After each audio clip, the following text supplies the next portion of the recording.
the Florida House has now passed this bill. It first passed the Senate. Now it's going to the governor of Florida. This is a brand new piece of legislation. In fact, I probably should have asked Chev Jones about it while he was on the program.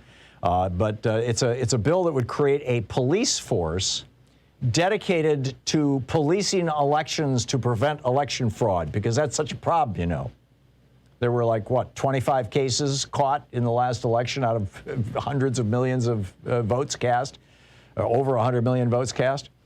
But it would create an Office of Election Crimes and Security under the Florida Department of State.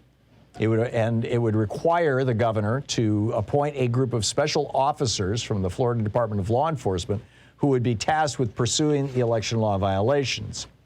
A Democrat, Representative Fentrice Driscoll, said, quote, "This perpetuates the concept that they shouldn't be able to trust what happens in government."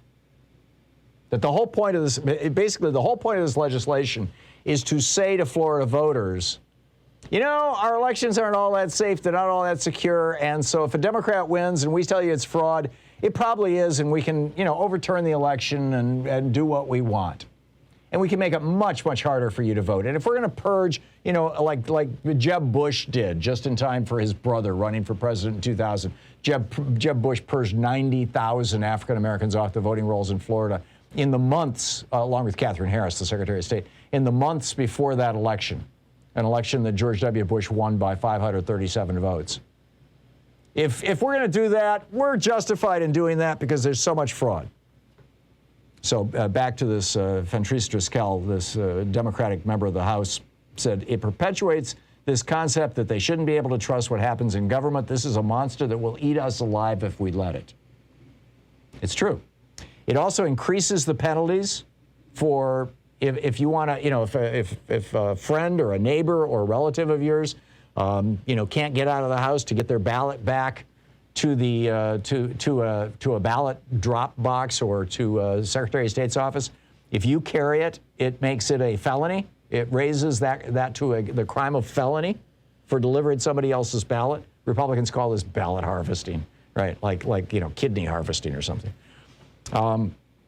It also requires election supervisors to more frequently purge their voting lists. Gee, what a surprise. And the question in my mind is, with these cops, are they going to be showing up at polling places, intimidating voters? Or are they just going to let the Proud Boys do that? Or one of these other, you know, the Republican Party is openly soliciting armed and large people to be election monitors all across the country. How's that going to play out? By the way, we're seeing in Texas that the new Texas law that requires you to remember the number that you use to certify your citizenship and whatnot when you first registered to vote, whether you used your Social Security number or your driver's license number or your passport number, you have to remember that number and you have to write it on your ballot. And if you don't remember it correctly, if you don't remember which number you used, and if you just used you know, a few of the digits or all the digits, whatever it may be, that's causing about a third of all the ballots in Texas now to be rejected, the mail-in ballots and the ballot requests. Ron DeSantis just signed legislation that would do the same thing, or this legislation would do the same thing. So, you know, it's nuts.